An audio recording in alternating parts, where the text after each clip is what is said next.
Good evening mga kasima. Bali bumalik ulit tayo sa spot natin kasi kagabi nabitin tayo sa pamimingwit. Yung kasama ko kasi nag-aya agad umuwi.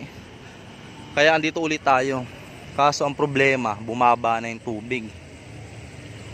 Pero pag ganyan ba, makagat pa din yan, di ba? Bali medyo malayo na yung bato natin. Sana makahuli pa tayo. Sana makahuli tayo. Bali ayun na nga. Set up na tayo. Dito pa rin yung spot natin. Ayan yung tulay ng Marikina. Dito Tanyong.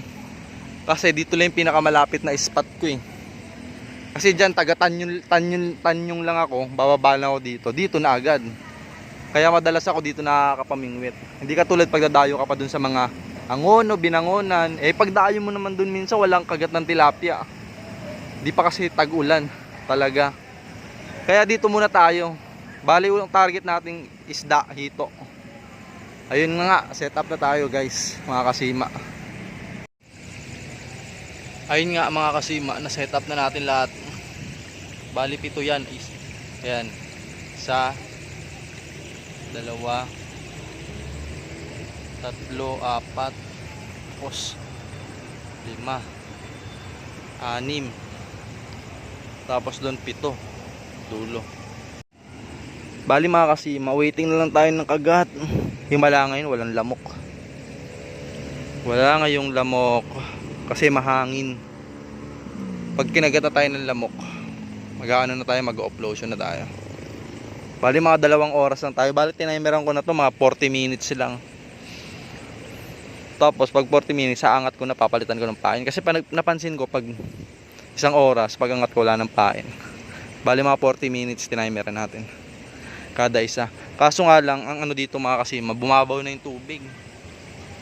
Mas maganda sana kung medyo mataas yan eh. Kaso bumabaw na eh. Ayun lang, waiting lang tayo nakagat. Ayun nga mga kasima, kinagatan tayo.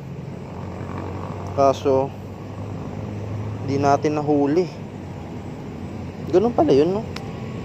Kahit mababaw ang hito, andyan lang. Sayang. Inalog-alog yung ano ko eh, pamingwit ko eh. Ang lakas ng bell. Tapos paghatak ko, biglang may malakas na umano. May tumalon na malakas. Ewan ko kung dalag o hito yun.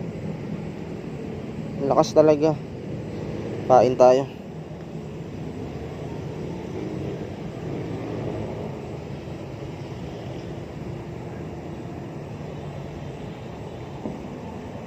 Paggabi ba ang hito mga kasima, nasa gilid lang sila kahit mababaw yung tubig.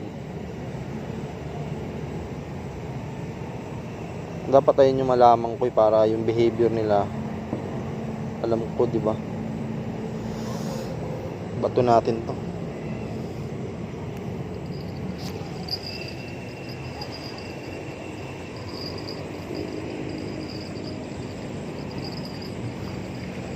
Bali gigilid lang natin to. Parang nasa gilid lang eh.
Bahala ka na. Ano to mga kasima, sinabitan tayo ng ano, basura. Pagbandang gitna talaga oh. Kaya ako pag ano, mas gusto ko yung bandang gilid lang talaga eh. Kasi sinasabitan ng basura. Ayun, gilid lang tayo ngayon. Ito naman target natin, hindi naman cream dory.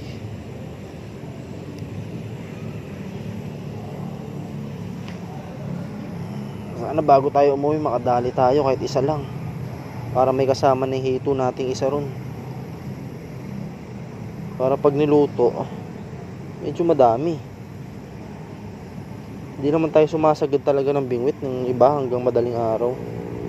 Nakaraan na yung maulan kasi makagat eh. Kaso wala akong offlosion nun. Sobrang daming lamok. Sobrang kati. Sakit pa naman kumagat ng lamok. Pero ngayon, may offlosion tayo. Di natin kakalimutan yan. Ano sila sinuswerte? Papagat tayo sa lamok. Mga gago ba sila? Gilid lang tayo mga kusima.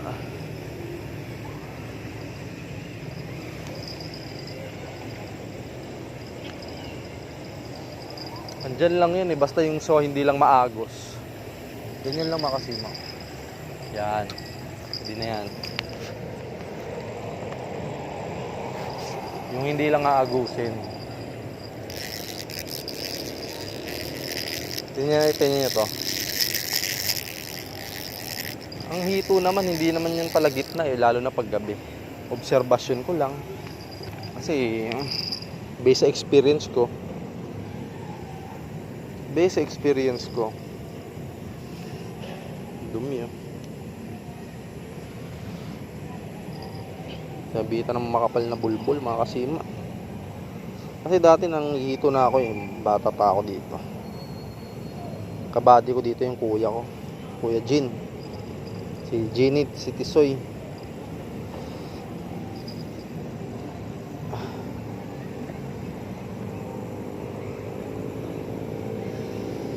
Pag matsyempo mo dito yung talagang kagatan ng hito.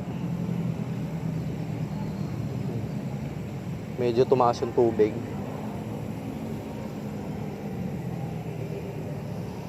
Swerte na tayo ngayon kahit makaisa man lang tayo ngayon mga kasima. Isang oras na lang uwi na tayo. Isang oras na lang. Sana makaisa man lang tayo mga kasima.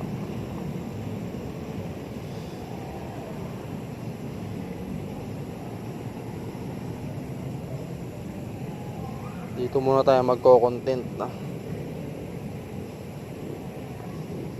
Ayan, pag pupunta ka pang Angono, layo-layo eh. Grand span. Tapos pagpunta mo ro, wala ka namang mga huli. Papapakin lang ng ayungin, kaya gurami. Dismayado ka, pagod ka pa. Bali pupunta ako doon pag alam kong ano na talaga, makagat na. Diba? Sayang pagas mo.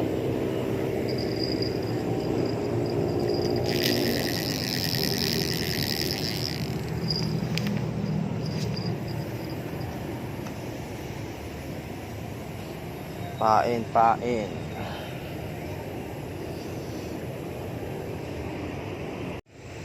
Ayun mga kasima, pag sa gitna nyo binato, ito mahuli nyo. Tinaray ko lang naman sa gitna eh, mahuli nyo basura, kung ano-ano man yung bulbul na sumabit. Diba? Mas mainam lang kung hito lang talagang target nyo. Bahagyang sa di maagos. Diba? Ang hito naman kahit sa mababaw yan eh. Mababaw yan lalo na gabi. Kaya madaling araw. Experience ko yan.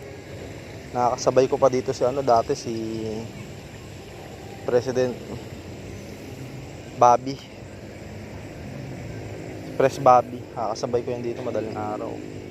Ano rin yan dati, addict sa ano yan. Ewan ko lang ngayon kung bumababa na madaling araw yan. Dati bababa na madaling araw yan, nakakasabay ko pa mamingwit. Malupit din mamingwit yan. Kumbaga libangan niya na talaga yun eh.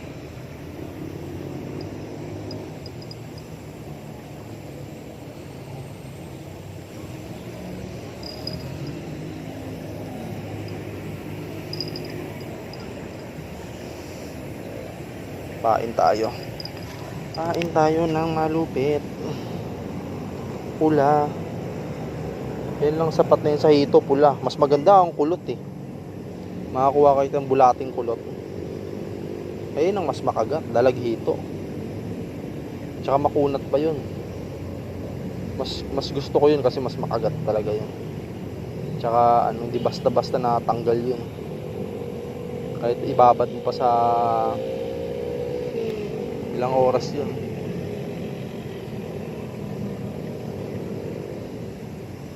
Hindi katulad ng pula, mga ano lang, 30 minutes lang, 45 minutes. Ano na, tanggal na yun. Lumalambot talaga.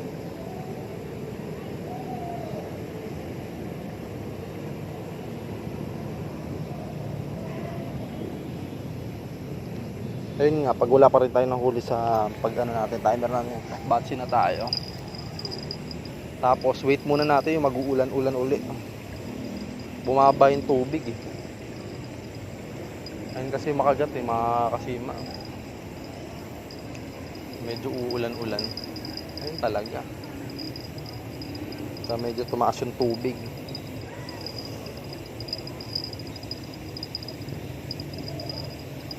Huwag naman yung masyadong maulan. Minsan bumubulwak yung ano rito, maitim na ano eh. Tapos wala nang kumakagat na isa. Yung saktong ulan lang siya. Diba? Pata natin pa. Gilid-gilid lang. Yan, pwede na yun.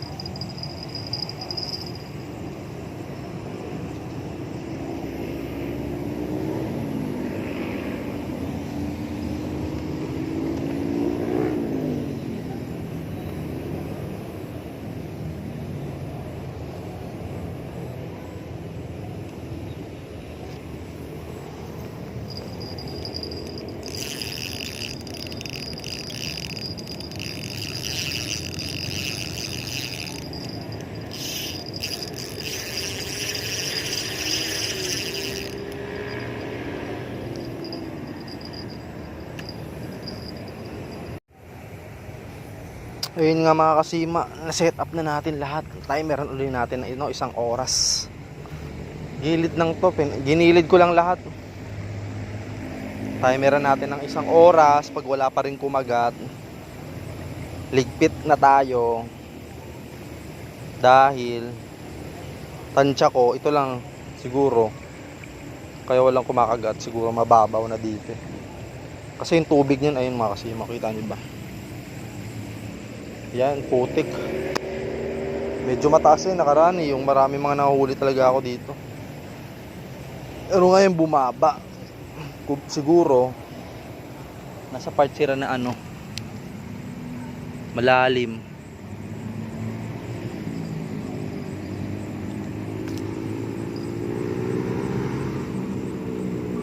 Nasa part siguro sila na malalim.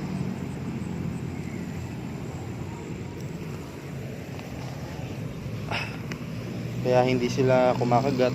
Wala sila dito. Kaya magliligpit lang tayo dito. Kasi pag di tayo nagbigpit, sayang oras natin dito. Tagal-tagal, tapos walang kakagat. Di natin alam, wala palang isda dito. Kasi wala sila dito. Kasi bumaba nga. Kaya batsi na tayo. Ayun nga mga kasima. Ligpit na tayo. Bokya tayo ngayong araw na to. June 13. Wala, ang pangit ng tubig. Bumaba. Mas maganda sana dito kung medyo mataas eh. Bali, baka maghahanap tayo ng bagong spot. Dito lang din sa Marikina. Kasi dito lang naman tayo nakatira ngayon sa Tanyong eh. Ay nako. Hanap tayo ng spot dito rin sa Marikina. Doon naman kasi banda sa ano, yung tatlong bato. Bawal motor, baka madali tayo doon. 2,000 pa naman yung nakalagay doon na ano. Para maganda ron eh. Maganda pwesto doon siguro umaga. Pero hito lang din naman yung target natin. Bala yun na nga mga kasima, ligpit na tayo. Bawi na lang tayo next time. Siguro pag nag-ulan-ulan, tumaas tong tubig dito, maganda uli yung kagat ng hito dito. Malay nyo habang nagliligpit, biglang may kumagat sa ibang pamingwit. Kasi 7 pamingwit to nakalatag eh. Halimbawa kung may isda talaga ngayon dyan, sa 7 na yun may kakagat na dyan eh. Pero wala talaga, parang busog yung mga isda ngayon. Tsaka bumaba talaga yung tubig. Pero dun banda sana maganda ron eh. Kaso nga lang ginagawa pa, tagal gawin. Tagal na yan. Maganda sana pwestuhan dun eh. Parang wala namang gumagawa dun. Wala tuloy spot. Maliit yung spot. Kasi yung spot dun bawal pa motor oh. Yun na nga, ligpit na nga tayo mga kasima.